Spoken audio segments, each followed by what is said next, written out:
Салем достар, Кәмшат келін әңгімесі 4 бөлім. Жан беру оңай ма? Үшеуі үш жаққа тартқан дүрбелеңде сонардың жеңіске жетуі белгілі еді, өйткені ол тауда жүріп шыныққан табиғи күш иесі. Қатын демекші, мылтық күрс деп атылғанда кері тепкіден Кәмшат сайқалың тоңқалғасып құлады.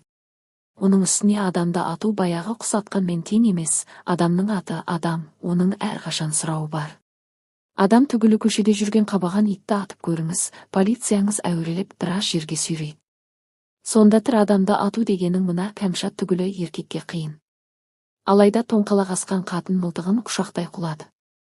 Сонардың шалт қимылдап шап бергені содан, әйтпесе мына көкбет екінші рет шүртпені басуы мүмкін. Сонда жан үшін сонар жүгіргенде мына әумесер тұра қашпай ма? Жоқ, бұл малғұн қашқан жоқ, керісінше Кәмшатқа жақтасып сонарға жабыса кетті. Ие, Құдай, адамның ойы жүйрік қой, мұның ойлағаны не деңіз? Мұның ойы сол, мылтық Кәмшатта қалса, ол сонарды атып өлтірсе де, бұл сұмырай судан ақ сүттен таза боп шыға келеді. Керек десеңіз, ондай жағдайда біршама жеңілдіктер қарастырылған, байы ұрып соға берген қатыны атып салған. Сонан соң Кәмшат атқан жағдайда мен мұнда жоқпын десе де, өз еркі, артық уыс қатынды солай көндіруі де мүмкін. Тіпті тірі куәгер боп шыға келуі ғажап емес, бастысы Кәмшат атса болды. Міне, осыны ойлаған берік сұмырай барып сонарды алқымнан алды. Сөйтіп нағыз дүрбелең айқас осы жерден басталды. Ал киіз үйді сүйреген жылқы алдына түсіп жүйткіп берді. Шаңын бұрқыратып таудан төмен қарай шаңқытып құлдилап келеді. Әйтеуір, бітті-ау, айқас бітті-ау, құрсын. Кәмшатыңның бас бармаған сындырып жіберген сонар мылтықты тартып алып, шүріппені басып қалды. Гүрс деп барып екінші рет атылғанда тамағына жармасқан берігін жер бауырлап жата қалып айқайға басты. Алайда сонар дегенің ақымақ емес, мұнандай арамза еркекке оқ шығын. Ал анау қаншық жезөкше қатынға сөз шығын. Дегенмен еркек үшін сатқындықтың ең жаманы жақсы көрген қатынның көзіне шөп салғаны, мұндайдан кейінгі өмір ме? Бірақ мына екеуін өлтіргенде не пайда табады, оныңыз тағы бар. Әлде анау ағасының қасына түрмеге барып отырама?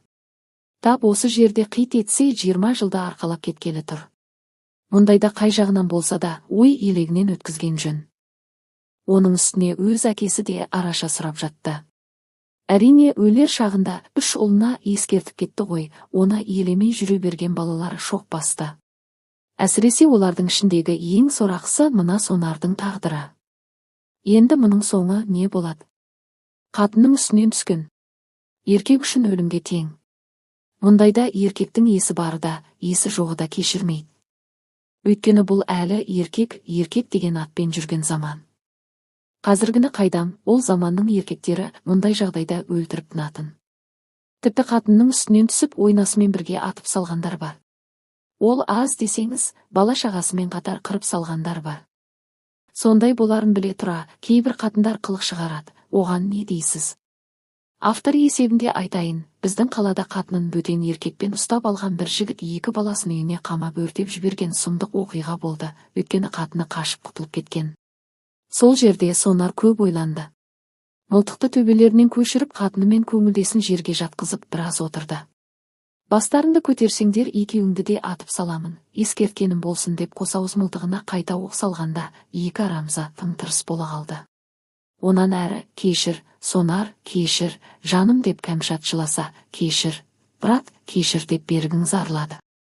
Негізінде, Кәмшат енді кешірім сұрады, не, сұрамады, не, енді сонарға бәрібір болатын.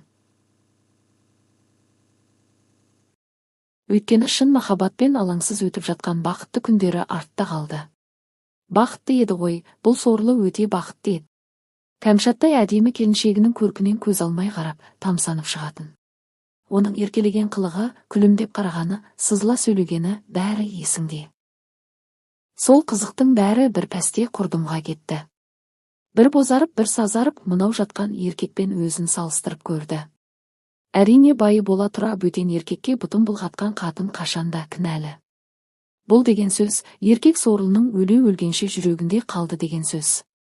Еркек мұндайды ешқашан ұмытпайды, ұмытамын десе де ұмыта алмайды, өмірінің соңына дейін кетеді. Өлгенше осы күйікпен арпалысып өтеді. Терең тыныс тартып ауыр күрсінді. Тап қазір мына екеуін атып салса ше. Сонда кеудесіндегі күйік кете ма, жан жарасы жазыла ма? Жоқ, кетпейді де, жазылмайды да, керісінше алдағы өмірі қор болады. Ал басқа қызды мына Кәмшатты сүйгендей сүйе алмайды. Ешқашан, және ешкімді. Сонда бұл сорлы не істеу керек? Сандырақтап өзінен өзі сөйлей бастады. Бұл дегенің жігері жығылып, намысы тапталған еркектерде пайда болатын терең депрессияның бастауы. Әйелін қатты жақсы көретін еркекке әйелі сатқындық жасаса, еркек жынды болады. Бұл ғылыми жолмен де, тәжірибемен де дәлелденген нәрсе. Қысқасы, сонда көз аларып біразға дейін отырған Сонар. Ей, атың кім еді сенің бастықтың шопыры, көтер басыңды. Деп зілді даусымен зіргетті.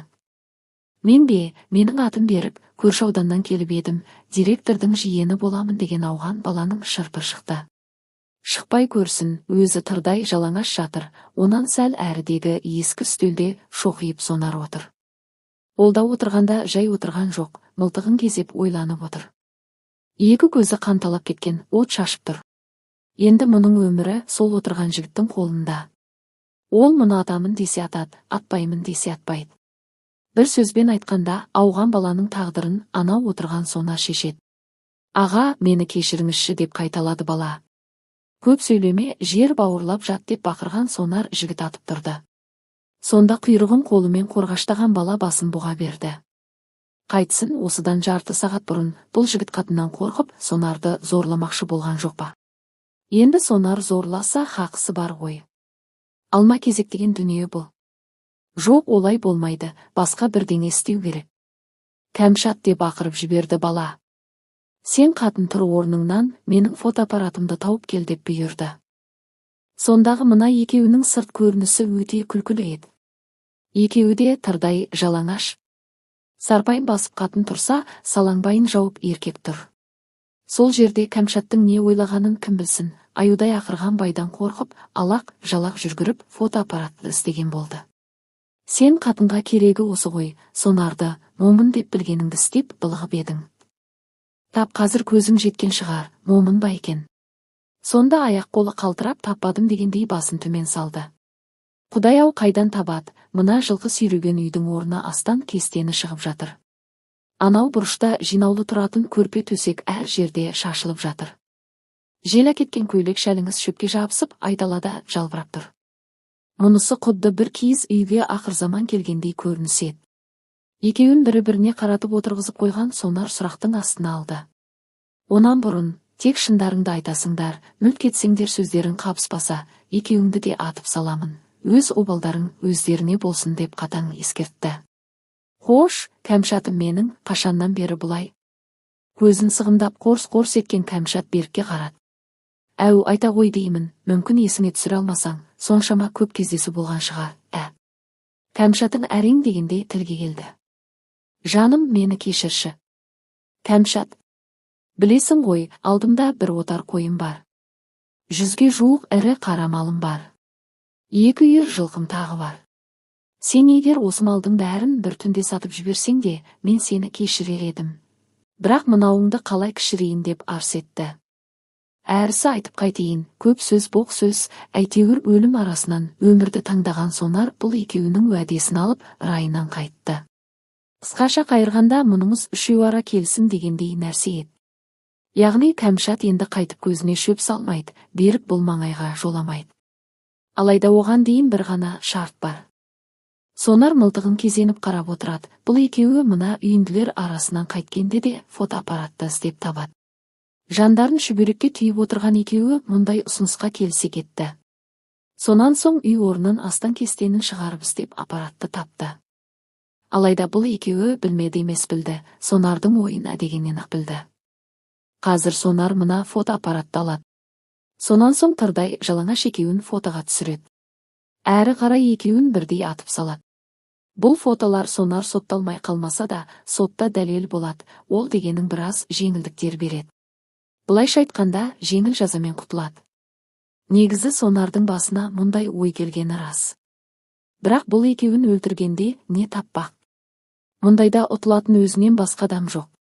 Қалған өмірінде қор болады. Әрине мына жерде Беріктің де ішкі ойы бар. Ол да қазір, міне, бізді суретке түсірмекші болған сонар фотоаппаратты алады, сол кезде мылтығын жерге қоймай ма? Атылып барып арпалыса кетсем, Кәмшат мылтықты алып үлгерсе болғаны. Жаңа ғана көрді ғой, көз алдында Кәмшат сонарды атты, алайда мүлт кетіп тигізе алмады. Демек, мына келіншек мен үшін байын атып салатынына күмәнім жоқ. Әй, тоқта құрсын. Куәгер болады деп мені де атып салса ше. Олай болуы да мүмкін ғой. Некелі байын аямаған қатын көлденен келген мені аясын ба? Мына оңбаған байымды өлтіргелі жатты, абайсызда мұны атам деп байымды атып алдым. Бұл сонда маған жүгірді, қорыққанымнан атып салдым десе, өзін өзі қорғады деп құтылып кете салады. Тым болмаса, мені зорлады десе де бұтына шашыраған шауқатым шығады. Қиын жағдай, Бермуд үштағандығы деп осыны айт. Дегенмен екеуін жатқызып фотоға түсірмекші болған сонар абайлап бақты. Бірінші, мылтықтағы екі оқты шығарып лақтырды. Онан сол мылтықты иығына емес, басынан асырып асынып алды.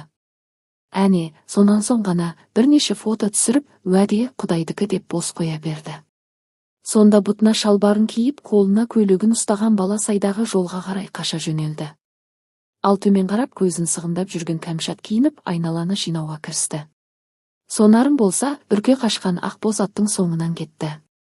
Сөйтіп жүргенде айнала қараңғы тартып түн жамылды. Сол түні екеуі екі жақта ашық аспан астында ұйықтаған Сонар мен Кәмшат бір-біріне сөйлемеді. Ал ертесіне күн сәскеде арнайы ат басын бұрған совхоз директоры өзі келді. Інім-ау, бұл ненің белгісі, ауылдағы жүрсін имамды алдырып, ақсақалға Құран бағыштайық деп ақыл айтқан болды. Мазам болмай отыр деген бала қолын бір сілтеп қоя салды. Алайда көпті көрген совхоз директоры мына үйде әлде бір сұмдықтың болғанын сезді. Өйткені киіз үйді құйын көтеріп кетті дегенге сену қиын еді. Алты жағынан кезді қағып, кендір жіппен байланған үйді қалайша жел көтереді. Және де ол керегелері шашылып жолға барған.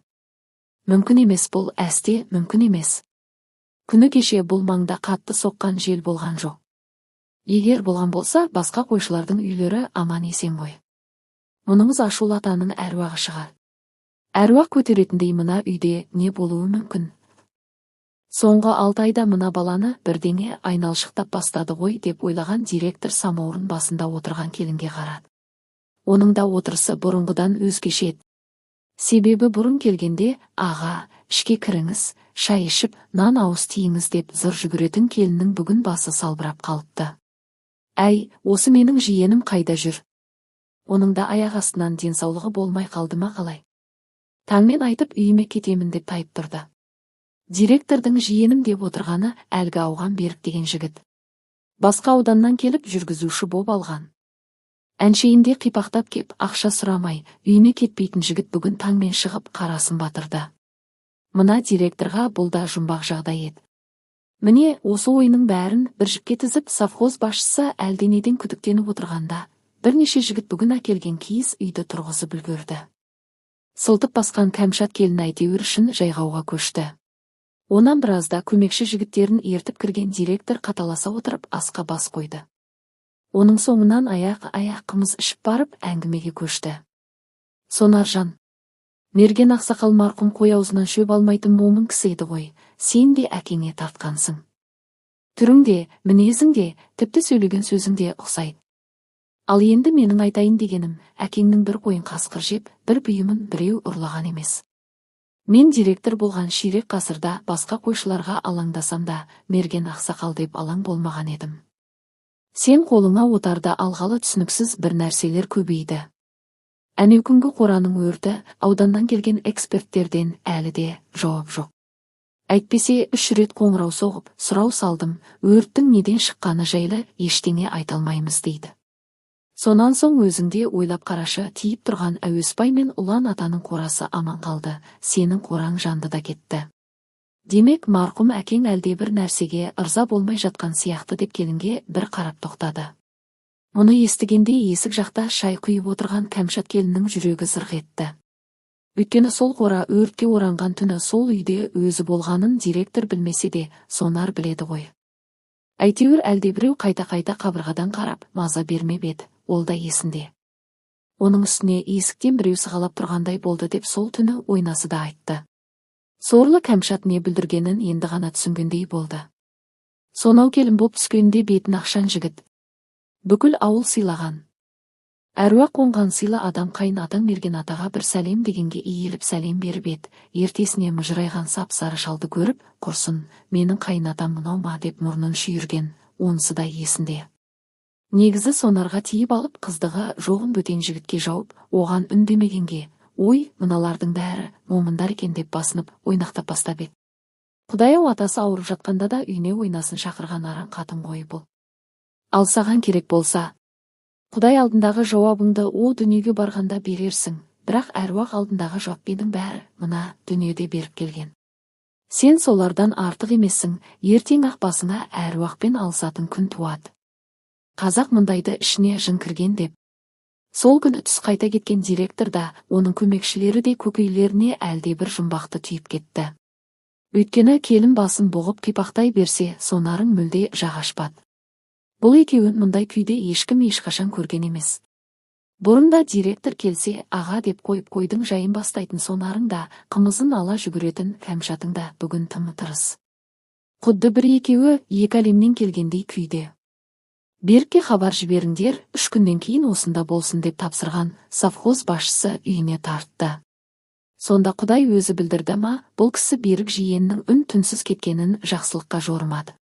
Ол заман дегенің басқа, қазіргідей емес, ол заманда ұялы телефон дегенің атымен жоқ. Ауыл бойынша басшы қосшының үйінде ғана үй телефондары бар. Мысалға директордың үйінде бар телефон, Беріктің үйінде жоқ, сол үшін басқаларға тапсырды.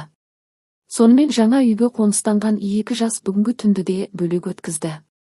Олар оның ертесіне де қосылмады, арадан бір аптадай уақыт өтті, бәрібір бай мен қатын боп бір. Себебі сонар баланың мына Кәмшаттан қатты көңілі қалды. Сөйтіп сөз жүзінде кешірдім дегенімен ішкі дүниесінде кешіре алмады. Бұл деген өте қиын жағдай, мұндай сатқындықтың түрін нағыз еркек ешқашан кешірмейді. Ол мұның жүрегіне түсіп жанын жегені сонша, тіпті өн бойы зіл басып өзінен өзі, неге олай болды? Менің Кәмшатым не үшін олай жасады деп күбірлеп сөйлеп жүретінді шығарды. Ол аз десеңіз күндіз бе, түн бе, отырып алып әлдекіммен сөйлесіп ақыл сұрайтын жындыға ұқсап бара жатты. Әрине, мұны өзі де түсінді, бірақ өзегіне өкініш пен өксік қатар тығылған бала өз-өзіне тоқтау қоя алмады. Мұның соңы бас аяғы бір айда сонарың есінен адасты. Алайда онысын біреу байқаса, екінші біреу байқамайтын. Байқамағаны жұмысқа келгенде жөнін білетін азамат болса, жалғыз қалғанда сандырақтап сөйлейтін жынды болды. Ойбай-ау, онысын өзі білетін болса тоқтай салмай ма? Жоқ, сонар тоқтай алмайды. Өйткені жалғыз қалса болды, Кәмшаттың қылығы есіне түседі. Бірақ бір үйдің ішінде тұрып жатқан қатыны бар, оны бұл елемейді, көзіне де ілмейді. Пенденің көңілі бір атым Насыбайдан қалатын болса, мына Кәмшаттікі сұмдық қой, сонда қалай қарасын? Жеңілде қатын кім көрінгенің Насыбайын атып жүрді емес пе? Бұл сонау Алматыда не бүлдірді, оны өзімен бір Құдай ғана біледі. Ол заманда жүрек жарасын емдейтін, қазіргідей психолог қайда, психолог түгі татар көмекшісінен басқа ешкім жоқ. Оның өзін сау деп айтуға келмейді, өйткені аузы арақтан құрғамайтын әйтеуір біреу. Бірақ онан келер қауіп жоқ, адам баласына зияны жоқ, өз бетімен жүрген пенде. Сонар оған мұң шықсын ба? Әй Вагиф, мұнда келші деп шақырып алды түс қайта келген татар баласын. Иә бауырым, амансың ба деген жігіт ағасы жақындай берді. Сен өзің осы шығыстың тумасысың ғой, туғанда татар боп тусаң да біздің қазаққа қосылып кеттің. Мен сені өзі қазағымнан кем көрмеймін, бөліп қарамаймын. Сол үшін менің саған сұрағым бар деген сонар қасына жеткен татарға орын бергендей ығыса отырды. Ауылдан қазір ғана келіп тұр, бұл не оңсын қатарласып отыра кеткенде арақ иісі мүңкіп берді. Адамдар осы арақты не үшін ішеді соны айтшы деді сонар бала. Арақты ма? Арақты әркім әрқалай ішеді. Мысалға мен ішімдегі жан жарамды емдеу үшін ішемін. Ішпесем өткен кеткен есіме түсіп әуре боламын, күйзеле беремін. Ішсем соның бәрін ұмытып түк болмағандай жүре беремін. Вот менің ішіп жүретін құпиям осы деді татар баласы. Сонан соң қойнынан бір шөлмек шығарып, иегі ұрттап қайта тықты. Тоқта бауырым, қалтаңа тықпай маған бер, мен де 100 грамм ұрттайын. Інім аусаған болмайды ғой деген татарың сонда шошып кетті. Өйткені мұның кім екенін татар біледі ғой. Анау ағасының арақтан ауырып жатқанын да біледі. Оның үстіне бүлжігіт бала күнінен мерген ақсақалдың қолында қой баққан. Бұл жетмекке Хадиша дейтін шатыс қызды әперіп үйлендірген де сол кісі еді. Алайда 5 жыл тұрып сол Хадишаңыз бақилық боп кетті. Ona мерген ақсақал, бұл құдайдың ісі ғой балам, келіннің жылы өтсе тағы да үйлендіремін деп жүргенде өзінің бәйбішесі кетті, оның соңынан көп өтпей өзі кетті. Сөйтіп мына бала ішімдіктің шырмауында қалды. Содан бері арақпен дос боп алды. Бірақ өзі ішкен арақты сонардың ішкенін құп көрмейді, әкесінің әруағынан қорқады. Мерген ақсақалдың кім екенін бір адамдай-ақ біледі ғой. Сонар жансаған ішуге болмайды дедім ғой, болмайды деген татар қойның қысып теріс айналды. Себебі сонар қолын созып алақан жайған. 100 грамм ұрттасам болды деймін, бәлкім менің де жан жарам. Жоқ, үнім айта көрме, ақсақалдың қарғысына қалармын, керегі жоқ, ішпе дегенде ішпе деп шырпыр болды. Негізі сонарың ішпеген емес, талай рет ішкен. Ол заманда құрдасың әскерге кетсе де той, келсе де той еді. Байғұс анасы, ішпе балам, ішсең ұшып түсіп ауырасың, соны біле тұра ішесің деп өкпе айтатын. Мерген ақсақал күн ұзақ қой соңында жүргенімен баласының анда-санда ішкенін біліп отыратын. Бірақ қайтсын, баланы баса көктеп қыса беруге де болмайды, қатарынан кем болмасын деп көз жұматын. Соны білетін мына татардың бергісі жоқ, алайда жан жарамды емдеуге деген сөзі мұны да елең еткізді. Алдыңда бір отар қойың бар, соның 50 шақтысы сенің жекеменшігің шығар. Онан анау ірі қара мен біраз жылқың бар. Әне келін, ай десе аузы, күн десе көзі бар, сонда сенің жүрегіңде қандай жара бар деп сұрады татар. Менің жүрегімде өшпестей жара бар деген бала шап беріп ұстап қойнындағы арақты тартып алды. Сонан соң қатқан нан мен тұздалған етті тіске басып екеуі бір шөлмекті теңдей бөліп ішіп алды. Міне енді дүрбісін қолына алып төменде жүрген қойларды бір шолып отыра салған сонарың ашыла да көсіле де сөйледі. Вагиф, сенің менен жасың үлкен ғой, ағамдай болып кеттің. Ендеше мен сенен ақыл сұрайын, шыныңды айтшы, әйелің жақсы көретін әйелің сатқындық жасаса, не істер едің деп сұрады. Сонардан мұндай сөзді күтпеген татарың есеңгіреп барып, ол не дегенің, әйелдің сатқындығы деген деп міңгірлеп таңдана қарады. Негізі, сонау киіз үй ұшқан күннен бері сонардың қатты түнеріп тұнжырап жүргенін бұл да байқаған. Осыдан ақ іші әлде бір сұмдықты сезгендей болған еді, мына сөзі бәрінен асып түсті. Мен дұрыс естімей тұрмын ба әлде? Естіп тұрсың ғой ағасы, тағы да сұраймын. Әйелі көзіне шөп салғанда еркек не істеу керек деп қайта сұрап бажырая қарады. Сондағы жігіттің суық түсін көргенде татарыңнан жан кетті. Қатты ашуланса әкесінің түрі де осындай сұсты боп кететін, мынаның түрі дегенің онан да қорқынышты. Сонар-ау, мен төменге түсіп қой қайырайын деген татар орнынан тұра берді. Жоқ, ешқайда бармай-ақ қой, онан да мына жерге отырып менің сұрағыма жауап бер. Мысалға менің орнымда сен отырсың дейік, сенің анау жүрген әйелің әне деп көз ұшында тұрған өз үйін көрсетіп, соның ішінде жүрген әдемі келіншегің бөтен еркекпен төсекте жатса, үстіне сен келіп қалсаң, не істейсің деп сұрады. Мұндайда татар не десін, оның орнына басқа біреу болса да ештеңе дей алмайды. Рас-ау, не дейсің мысалға? Ол қатынды өлтіріп таста дейсің бе? Жоқ, бетін тілімдеп тіліп таста дейсің бе? Әрине, білмеймін деп құтылғаның дұрыс-ақ. Бірақ арақтың адуына мінген сонар қайталап сұрап, баланы тықсыра берді. Сорлы татарын әрі-бері сытылып шығып қашқысы келген, оны шалғайынан ұстаған сонар жібере қоймады. Мұның ең оңай жолы ажырасу ғана деп қолын қағып салды. Жоқ бауырым, мен онсыз өмір сүре алмаймын деген сонар зір кетті. Ендеше осы өміріңе мойын болыным деген татарын қайта отырды. Мен мұндайға ешқашан мойын бол алмаймын деген сонар анандай жерде жатқан мылтығына қарады. Олай болмайды сонар жан. Маған ұқсап сүйгеніңнен өлідей айырылғаннан тірідей айырылған әлде қайда жақсы. Рас, сен айтқандай болған екен, оған сен келісе алмайды екенсің, демек келіннің басын босат та қоя бер деп сөзін түйіндеді. Сонда көз аларып мырс еткен сонар. Қойды өзіне тапсырдым, 1 сағаттан кейін басын бұр, жетемін дегенше күн кеш болады деп мылтығын асынып төмен қарай түсіп берді. Татар сорлы: «Әй Сонаржан, өзіңді бас, ақылға кел, тоқтат» деп айқайға басты. Алайда кеудесін ыза кернеген, оның үстіне ішіне 100 грамм жетіп әбден былыққан Сонар татарды тыңдасын ба, тұсауын шешіп Ақбозатқа қонды. Тап осы келуде алдынан Кәмшат шықса, жайратып салары хақ. Себебі сол сұмдықтан бері 1 айдан асып барады, жан жарасы жазылудың орнына үдеп кетті. Уақыт емші дейтін онымыз құр далбаса екен. Емделудің орнына күн сайын құтырып кетті. Чу жануар, чу. Сен менің Кәмшатымның сатқындығының куәсі едің, бүгін де куә бол. Тап қазір мен сорлыда, сенен басқа сырлас та, мұңдас та жоқ. Қасиетіңнен айналайын Ақбозым менің. Сенің еріңді осы бүгін соңғы рет ұстаған шығармын. Айтқандай анау қаншықты жайратып салсам, сен мені құтқара аласың ба? Мені алып кете аласың ба? Ел жұрттан жырақтай жеткізіп жасыра аласың ба? Жеттім бе саған? Кәмшат қараңдап көрінді ме?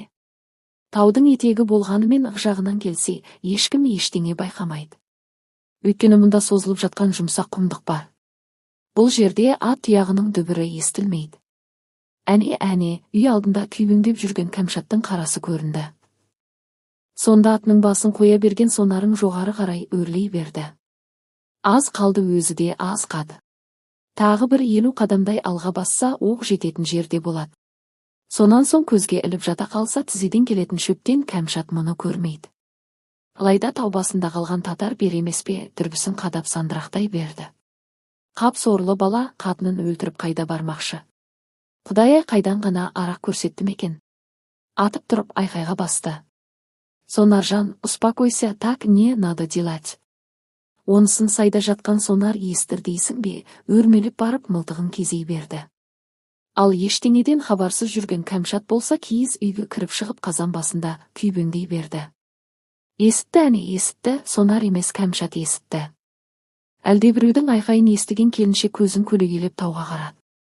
Көз ұшында әлде бір адам қолын ербеңдетіп бірдеңелерді айтып тұр. Алайда не айтып жатқанын ести алар емес. Өйткені шығыстан соққан жел сөзін бөліп әкетіп жатты. Оқтын бір дауыс жеткенімен онысын түсініп болмайды. Мына тұрған Сонар емес қой, деді келіншек. Бұл анық Сонар емес, ол қайда жүр екен? Көз қиығын тау етегінен төмен түсірді. Сонда ғана анадай жерден шөп арасынан әлдекімнің қылтиған басы көрінгендей болды. Білді қыз, бәрін де білді. Анау тау басында айқайлап тұрған татар қайнағасы екенін білді. Мына басы қылтиған өзінің байы екенін де білді. Демек ананың айқайы мен мынаның жасырын келгені сәйкестік емес. Қандай да бір алапат сұмдық болғалы тұр. Бұл неғып жер бауырлап жатып алған. Алай дүлей күйге түскен келіншек үйіне жүгіріп кіріп кішігірім дүрбісін алып шықты. Кәмшатқа деген жазуы бар, бұл дүрбінің де ерекше оқиғасы бар. Сонау ауған баламен тіл табысқанда Кәмшатыңыз еркелеп жүріп, осы дүрбіні сатып алдырған. Бар ғой, әне, дүрбі керек болса үшеуі тұрқалағаныңда ала ғой деп Сонар сорлы қатар тұрған 3 дүрбіні көрсеткенде. Жоқ жаным, мыналар атамнан қалған ескі дүрбілер ғой, маған жаңа шыққаны әр, өзіме ыңғайлы кішкентайы керек деп томсырайған.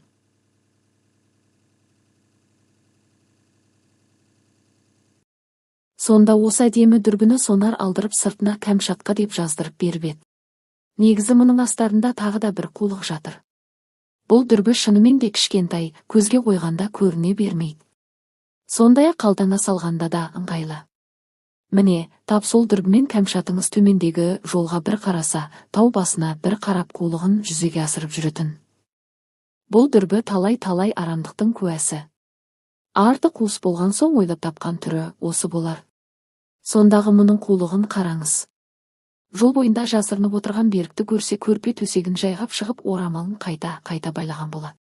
Демек, бұл оның келе бер деген белгісі. Мұндайда ұрлана басып кеп ауған бала киіз үйге ызып береді. Сонан соң түстігін көтеріп дүрбі салып тауға қарайды. Ешкімнің қарасы көрінбесе, айхай дүние, беу дүние деп екі арсыз бұламыққа батып білгендерін жасайды.